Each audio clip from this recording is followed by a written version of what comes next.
Hello again.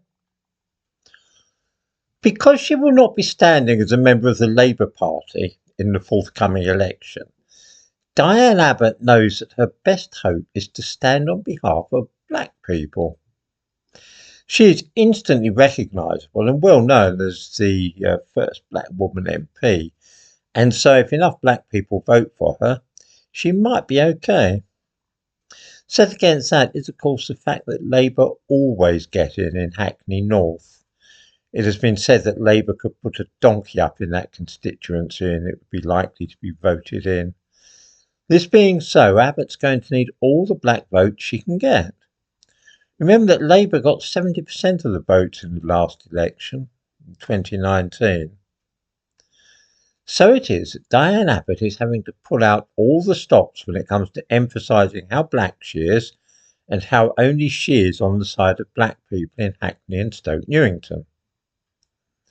Pretending that the National Health Service would never even have got off the ground without black people to help it is a sound tactic in that respect, which caused her on May the 19th to tweet that without immigrants, including my mother's generation of nurses from the Caribbean, there would be no NHS.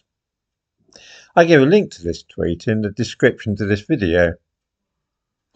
Since Abbott was born in London in 1953 and her mother was a nurse, we can, I think, assume that the claim is that without that generation of immigrants, the NHS would not have come into existence. I've seen this claim explicitly made elsewhere. And this, at least, is how I interpret what Abbott meant by this. So, how many immigrants, nurses like Diane Abbott's mother, were there in the early years of the National Health Service? Were there really enough to make a difference? Would the National Health Service really have failed without the immigrants at that time? It's claimed that in 1965, the height of the arrival of the so-called Windrush generation, there were between 3,000 and 5,000 Jamaican nurses working for the National Health Service, of which Abbott's mother was one, her family are Jamaican. The Jamaicans made up by far the greatest number of nurses from the Caribbean at that time. I give a link to this figure in the description to this video.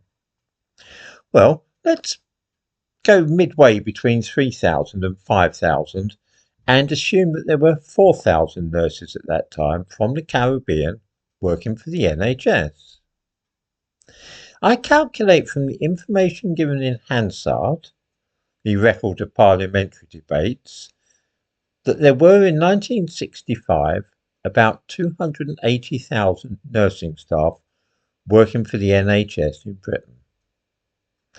If 4,000 of them were from the Caribbean, then those nurses made up less than 1.5% of the nurses in Britain at that time.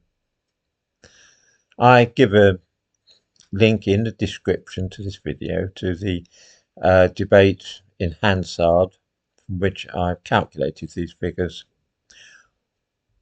1.5% of the nursing staff in Britain in 1965 is a pretty insignificant contribution when all is said and done. We hear the claim so often that if it hadn't been for the nurses from the Caribbean, that the National Health Service wouldn't have been able to cope, and that we were so desperate to recruit those nurses that it comes as a bit of a surprise to discover how few of them there actually were. Diane Abbot has never been the most truthful and reliable of women, of course, so it comes as no surprise to see her repeating this ancient falsehood. After all, she really does need to suck up like mad to the black community if she wishes to be elected again in July. And what better way than by telling them that if it were not for their mothers, then the NHS wouldn't even have got started properly.